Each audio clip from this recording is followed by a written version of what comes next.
The farmer is still in the field, factually I am telling about this still.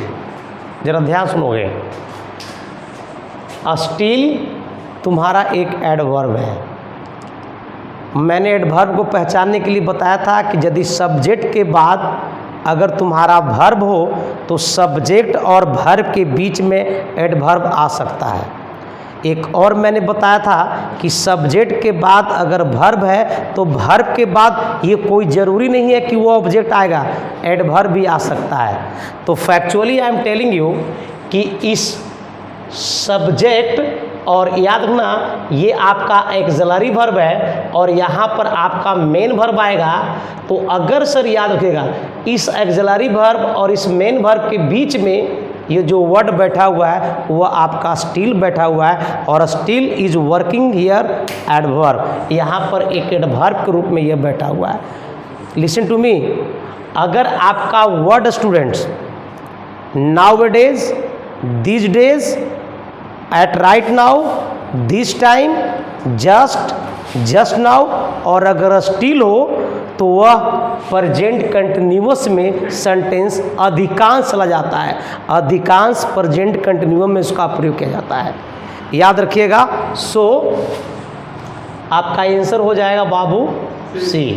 और आप इससे इसके तरह भी मैच कर सकते हो कि हमारा इस एक्सिलरी वर्ब के आने वाला जो वर्ब होगा वह V4 में होगा, तो आपका आंसर क्या हो जाएगा? सी हो जाएगा। The pen of Ram and Shyam costly, listen to me, the pen of Ram and Shyam costly. याद रखिएगा यहाँ पर आपको वर्ब सेट करना है और कॉस्टली जो स्टूडेंट है वो अपने आप में एक एडजेक्टिव है। अब ये अपने आप में एक अगर एडजेक्टिव है तो सुन लीजिए, इसके पहले सर न तो हैव आएगा और नहीं है जाएगा, जब भी आएगा तो इज या फिर आर आएगा। लेकिन यहाँ पर आप देख रहे हो कि राम एंड श्याम है, लेकिन राम एंड श्याम कर्ता नहीं बन रहा है। क्यों? क्योंकि इसके ठीक पहले क्या लगा हुआ है? प्रेपोजिशन। चूँकि ये जो है ना राम और श्याम ये प्रेपोजिशन का ऑब्जेक्ट है और हमको क्या चाहिए? सब्जेक्ट। और सब्जेक्ट में आपका क्या बन रहा है सर? सब्जेक्ट में आपका पेन बन रहा है और पेन के अकॉर्डिंग क्या हो जाएगा सर? इज, यानी कि टू का आपका ये हो जाएगा। He does not know English at all. Student मैंने एक रूल पढ़ाया था, आई टाउट यू रूल, कि नो के बाद हमारा 2+V1 नहीं आता है और ना ही V2 डायरेक्ट आएगा, ना ही 3 आएगा और ना ही सर 5 आएगा और ना ही सर याद रखिए 2+V1 और ना ही V1 आएगा। जब भी आएगा सर तो नो के साथ हमारा V4 आ सकता है और एक हाउ टू प्लस V1 आ सकता है। So student know to speak, speaks नहीं, स्पोकन नहीं, क्या आंसर हो जाएगा? डी, यानी कि ऑप्शन डी होगा। द टीचर टोल्ड राम, देखो टोल्ड क्या अपने आप में वर्ब है, वर्ब के बाद हमको क्या चाहिए स्टूडेंट? वर्ब के बाद हमको ऑब्जेक्ट चाहिए and you can select where is your object, your object will be D. So 4 का डी हो जाएगा सर, ठीक है।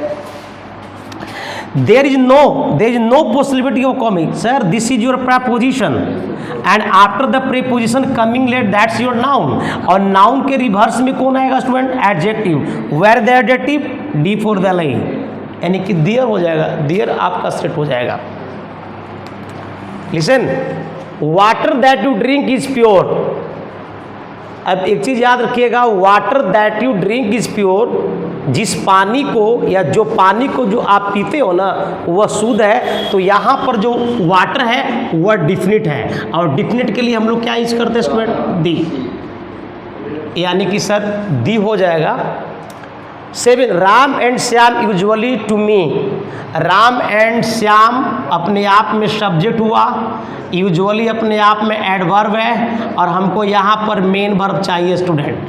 अगर मेन वर्ब चाहिए तो सुन लीजिए, यदि किसी भी सेंटेंस में always, hardly, occasionally, usually, regularly, okay, once week, once a month, once a day, once a year, अगर वो आता है तो वह ज़्यादातर वह प्रेजेंट इंडिफिनिट टेंस में आता है। तो प्रेजेंट इंडिफिनिट टेंस कौन बनेगा स्टूडेंट? चूंकि राम एंड श्याम है तो इसको आप ऐसे गलत काट सकते हो, ये गलत कट सकता है। कम, टू कम तो नॉन फाइनाइट है और राम एंड श्याम के साथ कम्स नहीं आएगा, क्या आएगा? कम आएगा। तो C will be the right answer. Listen, Ramesh come here at. Student याद रखना, at this is also your adverb, ये भी एक आपका एडवर्ब है। और याद रखना, कम बताइए कम क्या है? ये वर्ब का पहला रूप है कि थर्ड फॉर्म है? याद रखिएगा, ये फर्स्ट फॉर्म भी है और थर्ड फॉर्म भी है, दोनों है। चूंकि कम, केम, कम, तो come first form of the verb और कम जो है sir third form of the verb, ये दोनों है sir.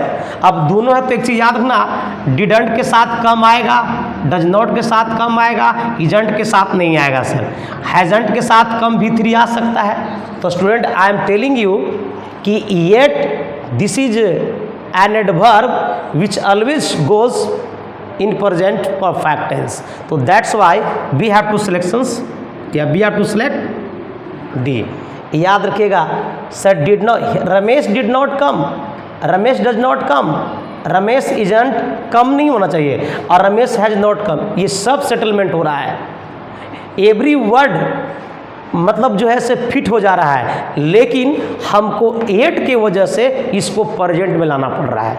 That's why your answer will be D. 9, he always you.